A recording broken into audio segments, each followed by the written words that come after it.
되었다. 아멘. 오늘도 예배 자리에 오신 모든 분들에게 하나님 주시는 은혜가 있기 원합니다. 오늘 에스겔 29장 1절에서 16절 말씀 가지고 은혜를 나누겠습니다. 오늘부터는 이제 애굽에 대한 심판의 예언이 기록이 되어 있습니다. 지난 시간까지는 시돈에 대한 짧은 심판과 또 이스라엘의 회복에 대한 약속을 해주시는 것을 우리가 살펴보았습니다. 하나님께서는 이스라엘을 찌르던 가시들을 다 뽑아내시고, 그래서 이스라엘이 다시 포로기가 끝나고 돌아왔을 때는 평안하게 이제 살 수 있도록 하나님께서는 예비하고 계시는 것을 우리가 보았습니다. 그리고 이제 25장 오늘 이제 29장부터 32장까지는 애국을 향한 하나님의 이제 말씀이 기록이 되어 있는데, 여기 순서를 보시면 오늘 1절에 이렇게 나와 있죠. 열제해 이렇게 나와 있습니다. 열제해라는 건 뭐냐면 이스라엘이 포로로 잡혀가기 시작한 해를 포로로 잡혀가기 시작해서 10년이 지났다라는 이야기를 하고 있습니다.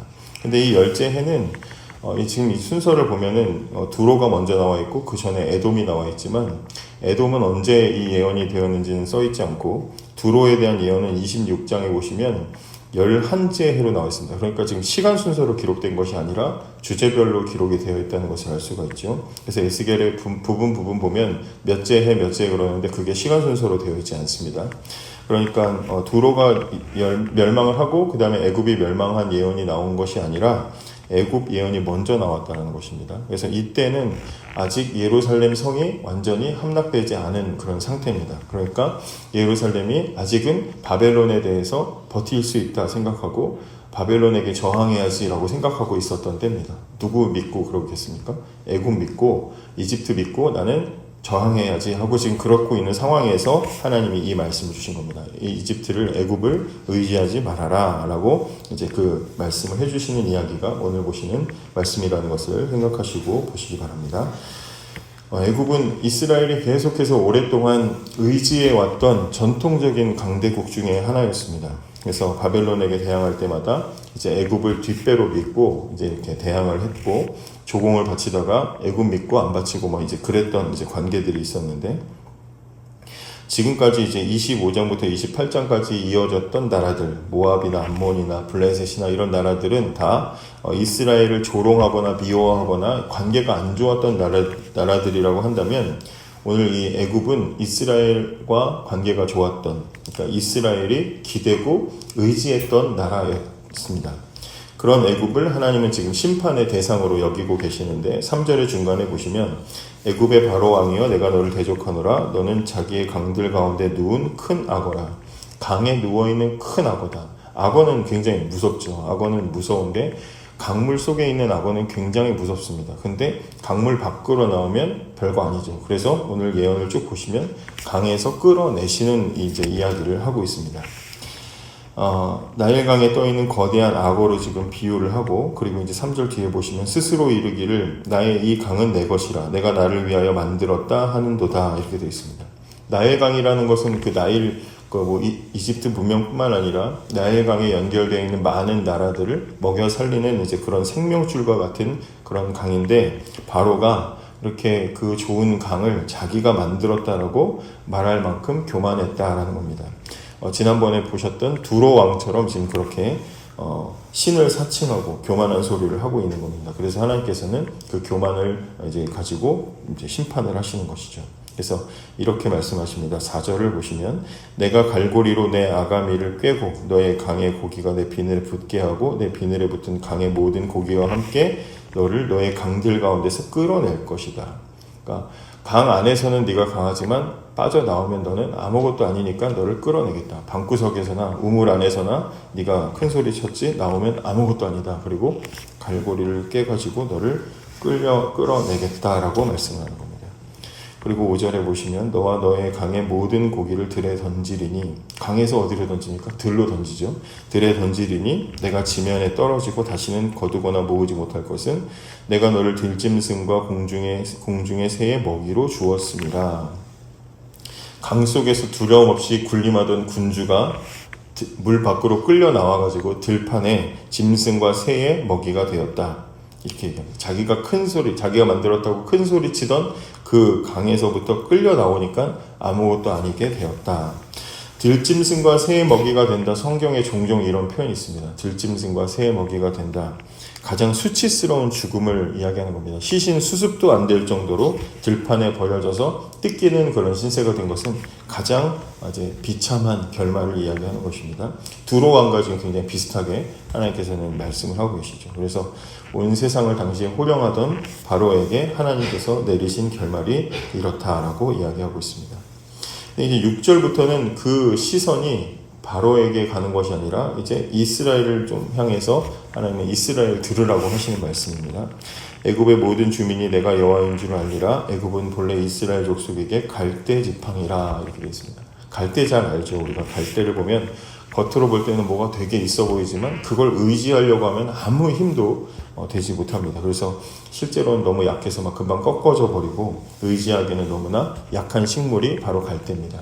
하나님이 보시기에 이스라엘한테 얘기하는 겁니다. 너희들이 믿고 의지하려고 하는 저 애굽은 갈대 지팡이에 불과하다. 아무것도 아니다. 7절에 그들이 너를 손으로 잡은즉 내가 부러져서 그들의 모든 어깨를 찢었고 그들이 너를 의지한즉 내가 부러져서 그들의 모든 허리가 흔들리게 하였느니라. 그렇죠. 의지하려고 했던 대상이 오히려 자기를 상하게 하는 그런 원인이 되어버리는 겁니다. 길 가다가 뭐 이렇게 헛디디거나 할 때 넘어지려고 할 때 옆에 벽이나 뭘 잡았는데 그게 튼튼하면은 의지가 되겠지만 그게 약해가지고 같이 허물어져 버리면 생각보다 더 크게 다치게 되지 않습니까? 이제 너희들이 이스라엘 너희들이 애굽을 그렇게 의지하려고 하지만 오히려 그러면 그럴수록 더 크게 당하게 된다, 다친다 이제 이렇게 이야기를 하시는 겁니다. 그리고 이제 애굽에 내릴 심판이 무엇인가 8절부터 11절까지는 이제 그 심판에 대한 내용이 기록이 되어 있는데 애굽 땅을 사막과 황무지로 만들어 버릴 것이다. 그리고 11절에도 그 가운데 사람이 지나가지도 않고 아무것도 지나가지 않고 40년 동안 이제 황무지가 될 것이라고 이렇게 말합니다. 거대한 고대 문명을 자랑했던 그런 도시 국가였는데 사람 발자국 하나 없는 그런 황폐한 사막에 대해서 40년을 흘려보내게 되겠다. 근데 심판이 거기서 끝나지 않고 더 나아가서 14절에 보시면 애굽에 사로잡힌 자들을 돌이켜 그리고 그들이 거기서 미약한 나라가 될 것이다 이렇게 말씀하십니다. 완전히 애굽을 버리지 않으시고 40년 뒤에 다시 모아서 회복을 시켜주시긴 하는데 이 회복에는 조건이 있습니다. 16절에도 그들이 다시는 이스라엘 족속의 의지가 되지 못할 것이요. 애굽이 심판을 받다가 다시 국가로서의 모습으로 돌아갈 수는 있겠지만 예전처럼 강대국의 지위를 찾지는 못할 것이다 라는 것입니다. 이스라엘에게 있어서 그러니까 이 심판도 지난 시간에도 말씀드린 것처럼 이스라엘이 돌아왔을 때 다시 그들을 죄에 빠지게 하지 않도록 하나님이 가시를 제거하는 중이지 않습니까?